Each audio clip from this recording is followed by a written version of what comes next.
La democracia no se toca. En compañía de delincuentes como Elbester Gordillo, expresidiaria acostumbrada a gastar en una exhibición millones de dólares en Neiman Marcus, viajar en jet privado, atenderse con los cirujanos plásticos más caros del mundo y operar con recursos de procedencia ilícita. Vicente Fox, mapache confeso, que abiertamente manifestó cargar los dados en las elecciones del 2006. Roberto Madrazo, que domina el fraude hasta en el área deportiva. Recordemos el truco del atajo en el maratón de Berlín, además de ser operador de Latinus y de la mafia de los medicamentos. Claudio X González, titiritero de la oposición. Margarita Zavala, que falsificó firmas para su candidatura en el fallido Partido México Libre, financiado ilegalmente. Santiago Krill participó en el fraude de las elecciones internas del PAN en el 2005 y escondió las pruebas del fraude electoral de Roberto Madrazo para gobernador. Beatriz Paredes, que marcha junto a Roberto Madrazo, quien le dio un golpe bajo en las elecciones internas del PRI con la colaboración del Elbester Gordillo. José Woldenberg, sensei de Lorenzo Córdoba, por el que pasaron varios fraudes y nunca vio ni oyó nada. Masalito Moreno y otros. Así, con estos referentes se enfila la marcha por la democracia, vitoreando al gran jefe Lorenzo, que el INE no se toca. Los amnésicos y furibundos olvidan que el INE está manoseado desde su génesis, obra de los acuerdos del PRI y del PAN que nombraron a estos consejeros. Entre las consignas está el luchar contra la dictadura de AMLO, que se retira en el 2024. Curiosamente, Lorenzo tiene ya casi 15 años en el puesto de consejero al que llegó no por votación popular, donde ha disfrutado de un sueldo bruto de 234,519 pesos mensuales. Contrató recientemente un seguro de gastos médicos para él y funcionarios de alto rango por 295 millones de pesos para 3 años, más sus gastos en viáticos, tintorería, chef, celular, auto, chofer, comida para mascotas, dote matrimonial por 39,875 pesos y sin olvidar sus millonarios fideicomisos que por su naturaleza jurídica resultan intocables. Todo esto sin rendirle cuentas a nadie. Cuando acusan al gobierno actual de dictatorial, les pregunto, ¿acaso Pinochet, Mussolini, Franco, Stalin, Trujillo, Somoza o Porfirio habrían permitido marchas como esta o ataques diarios contra su sistema?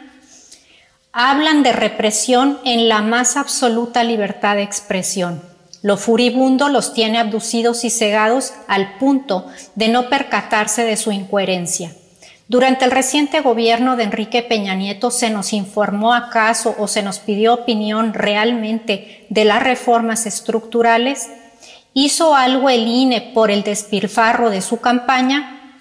El INE, hijo consentido del IFE de Woldenberg, operado por la oposición desde sus inicios, es el aparato electoral más costoso del mundo. El voto en México cuesta 314,87 pesos por ciudadano, mientras que en Canadá 270, en Estados Unidos 171, etc., más todo lo que no se contabiliza. Aunado a esto, tenemos un cuerpo burocrático que consta de 332 juntas distritales más las respectivas juntas locales que operan aun cuando no hay elecciones.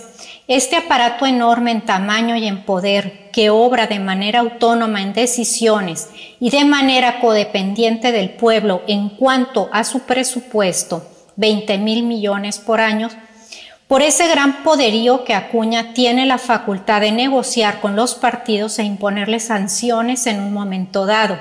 Además de oneroso, hay que señalar que también es ineficiente. Tal es el caso de sus resultados preliminares, por ejemplo, cuando en el cómputo en el 2015, en las elecciones intermedias, cuando a media jornada sus resultados preliminares en el sistema electrónico que llevaba el registro de cada distrito ya daba más del 100%.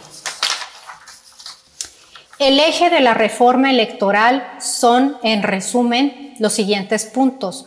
Una democracia más eficiente y menos costosa, reformando los órganos legislativos, reduciendo el número de plurinominales, los cuales, como sabemos, no son votados por el pueblo, sino designados por los partidos, y en la práctica sirven para operar para las empresas que los patrocinan. Ahora la reforma será que los plurinominales se votarán en la misma boleta electoral por los ciudadanos en base a las propuestas hechas por los tres poderes, economizando gastos y haciendo partícipe al pueblo de manera directa. Tendremos reformas en los órganos del INE y del Tribunal Electoral en cuanto a los consejeros y magistrados para que sean votados por el pueblo según las propuestas hechas en igual número por los tres poderes de la Unión. También reducir el número de establecimientos del INE por economía y operación eficiente. Voto electrónico para llegar a más votantes nacionales y extranjeros. ¿Dónde está lo antidemocrático en esto? La reforma electoral tiene una aprobación en la ciudadanía de casi el 87%. A la marcha que acabamos de ver el domingo, acudió a la Ciudad de México, vamos a ser muy optimistas y diremos que unas 200,000 personas. ¿Cuántos no fueron a la marcha? De ese tamaño es el apoyo a la reforma. Si no pasa la reforma, Morena, por tener mayoría en el Congreso, puede designar a 3 de los 4 consejeros que cambiarán el próximo año y, bajo las reglas de ese INE diseñado por la oposición, operar ese organismo. Más que el INE no se toca, es la democracia no se toca. Urge un INE imparcial, apegado a derecho y no a la derecha, con una verdadera vocación democrática. Si la reforma no pasa, los más favorecidos son el grupo de Morena. Entonces, el objetivo de la marcha fue únicamente fomentar el odio contra el presidente y crear esa percepción. Muchas gracias.